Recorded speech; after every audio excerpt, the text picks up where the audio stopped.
It's Prince Rich with Rich Technology Group, and today's video is titled The Top 5 Things to Know Before Switching to Voice over IP. So this is the top things you need to know and consider before you make that switch to VoIP. So let's jump right in. If you're somebody who's watching this that's thinking about moving to a voice over IP phone system, I'm going to cover quite a bit in this video. Some things that you've probably already been thinking about that you've been wanting to know answers to, and some things that you haven't. So I'd encourage you to grab a pen and pad, sit down, watch this all the way through, and then of course let me know if you have any questions in the end. So, thinking about switching to VoIP, here's what you need to know, because a lot of this that I'm going to cover is not only so that you know if your business or organization kind of qualifies for VoIP, this is also so that you know you'll have a good experience with VoIP, everything from the right price to the right type of call quality, and you're not going to be looking to cancel. Also, this is going to help you to figure out, okay, there's a sea of providers out there. This video will help give you a basis of what providers might even be right, because what you don't want to do is not take these things into consideration and just start calling providers, because you can get taken to the bank. It's a terrible thing to try to shop for anything when you don't know exactly what you're looking for or have an idea of what you do want and what you absolutely don't want. So that's what we're going to cover in this. Okay, so point number one, out of the 5 things that you need to know before you switch to VoIP, or even start shopping VoIP for that matter, in my opinion. Are you still in contract with your current provider? I know this sounds really ridiculous, but you would be surprised how many people contact me looking to switch their phone service or switch their internet service or even their cellular service, because we do that too, and they're still in contract. I would love nothing more, like the next salesman, to sell you something from my giant lot of bajillion providers that we recommend in the States. But I would hate nothing more than for you to look at me like the bad guy or to think I screwed you over, because then you've got 2 contracts. You've got a contract with, let's say, the new VoIP provider, but you still got a contract with your old POTS lines company that might be Comcast or Spectrum or Verizon or Cox Communications. I don't want that, and neither do you, because it's going to hurt your pocketbook more than it's going to hurt mine. So the short of it is, are you in contract? If you're not sure, which is what most people say, before we work together or before you work together with anybody, pick up the phone, take a copy of your old bill, call your service provider, give them the account number, and ask them, am I still in contract? If they say yes, ask them, when does it end? And go from there. One thing I wanted to point out while we're on the subject of contract is this, and we've had a lot of success with this with voice over IP. Most packages for phone and internet service, the internet is what is basically the internet package is what is referred to as the anchoring service in the plan. What that means is that you can cancel, remove, or alter everything else in your service plan that is still under contract, under your business service plan, except your internet service, because that is the anchoring service. Once you cancel the internet service, you're in no man's land, where you basically run into what's called ETF fees, early termination fees, which could be owing the provider the duration of the contract, which for some people watching this, it could be 2.5 years of the actual normal month's bill owed to the provider, regardless of what you've got. But I just want you guys to know, we've had a lot of success with being able to introduce people still in contract to a new phone service, and they can port their phone numbers out and cancel the phone lines. Keep the internet, because you still need internet for a voice over IP phone system, as well as to run your business, like email and video conferencing and collaboration with the outside world, and not cancel your contract. So I wanted to throw that out there as well. Point number 2, do you have the right wiring?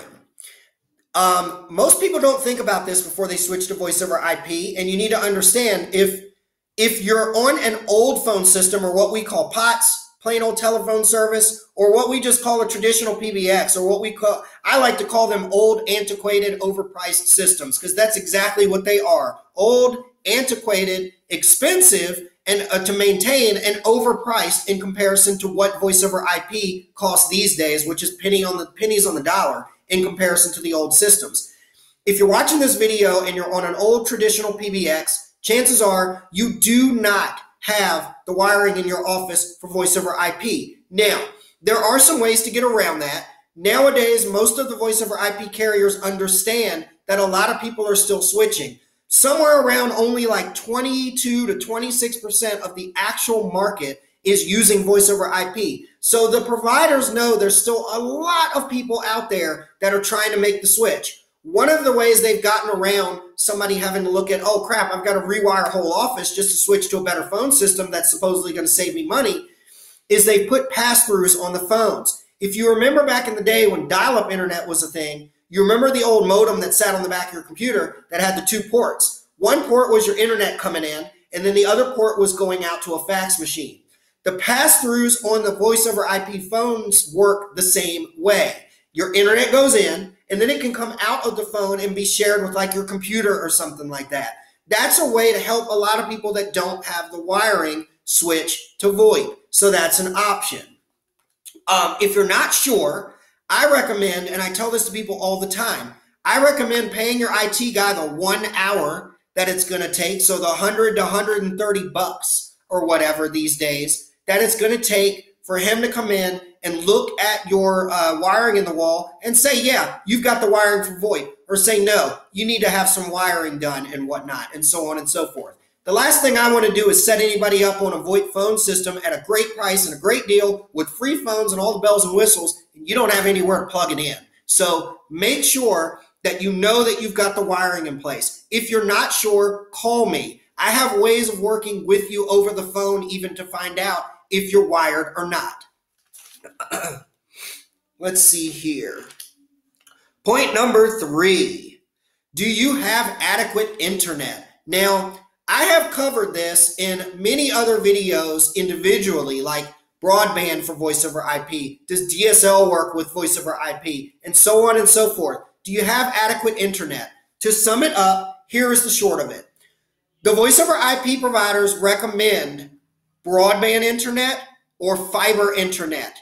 Even though that's not to say their service won't work with these services. They do not recommend DSL, and they do not recommend any type of satellite or microwave wireless broadband, anything that's using a dish of sorts. It can work.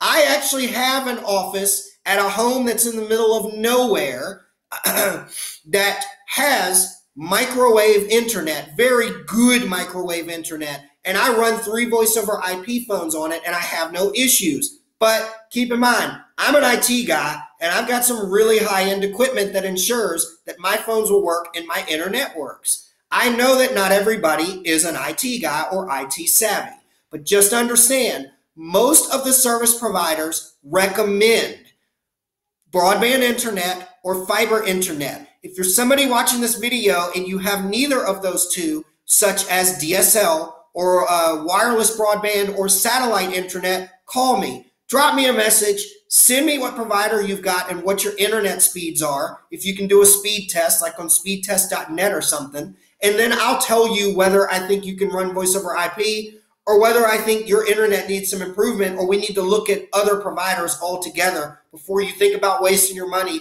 and causing yourself headache and switching to voice over IP. So keep that in mind. Let's see here. Point number 4. What are you even looking for in a phone system? I know this sounds really ridiculous, but you'd be surprised how many people will call me and say, I saw your videos, I found your website, we definitely want to switch to VoIP. And I say, okay. I usually have 2 questions that I ask. Number 1, what is it you're looking for in features? What features do you have to have? Like, what are the ones that no matter how appealing the price tag on this phone system is or how awesome the phones are, what are the features that your business cannot do without?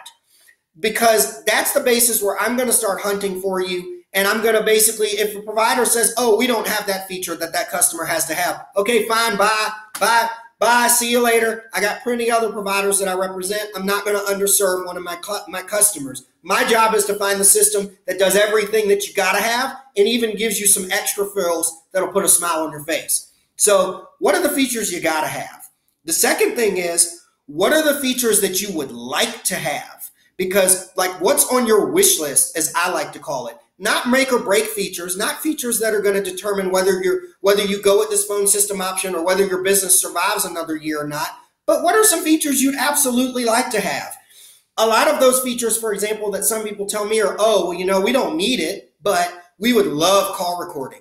Another feature I heard earlier this month was, oh, we don't absolutely have to have it, but we're always bringing on new staff. So it would be nice if we had call monitoring to be able to listen in without the person knowing that we're there during their probation period to hear how they're handling customers and how they conduct themselves as a professional and how they represent our company. Some features like that, but the list goes on and on and on.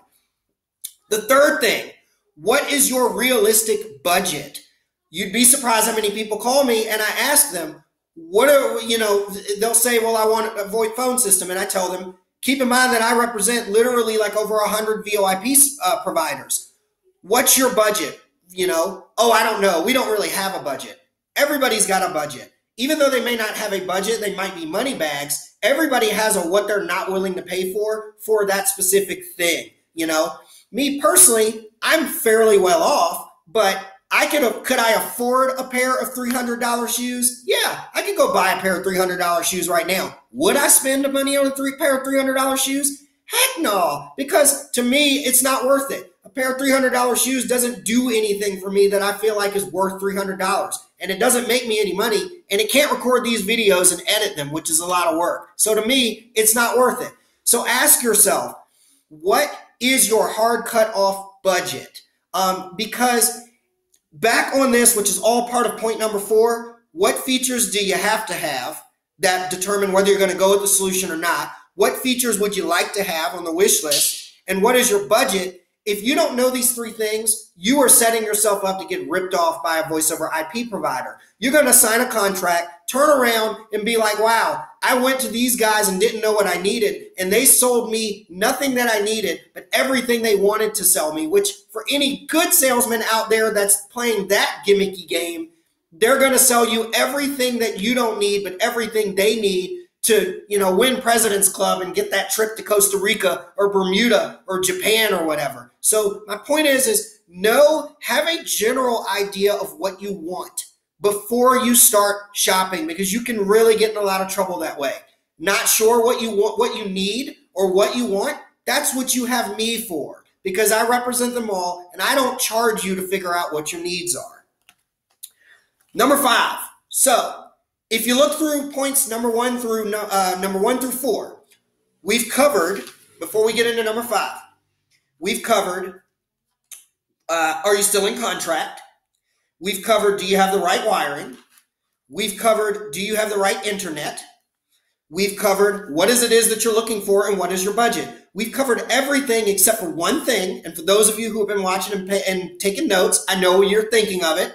Number porting. Can your numbers be ported? The good news is most voice over IP carriers can port your numbers no matter what it is. I have personally, for many of the carriers, on behalf of my clients, ported people's home numbers into their business phone service, into their business VoIP system. I've ported cell phone numbers into phone systems. I've ported virtual numbers. I've even ported Google Voice numbers into voice over IP phone systems. While we're on this subject, one of the reasons that voice over IP has become a leader and so many people are switching, and why it has become like the standard of phones, is because people like to branch out. Not only are people expanding and moving their businesses, they're opening up multiple locations and they like to travel. We live in the era of the digital nomad. And the one thing that regular old crappy phone service is bad at is moving numbers outside of zip codes. Voice over IP doesn't care about location. It doesn't care about zip code. All a voice over IP provider cares about is that you have proof that you or an executive in the company that you represent owns that phone number or phone numbers that you're looking to port, and that's it. You can port your numbers to anywhere into virtually any carrier. So, anyways, that concludes the 5 things that you need to know or that you need to be aware of and consider before switching to voice over IP. Thanks for watching the video. if you're somebody who's watching this and you're on the fence and you like some help to figure out, hey, does voice over IP make sense for me? Or you've got questions about the 5 things that we went through and you want to see whether they pass the test with voice over IP or how we can change or fix it, that's what I'm here for. Prince Rich, your go-to guy for the best deals on business phone and internet service in the United States. Thanks for watching the video, and I'll catch you guys again soon.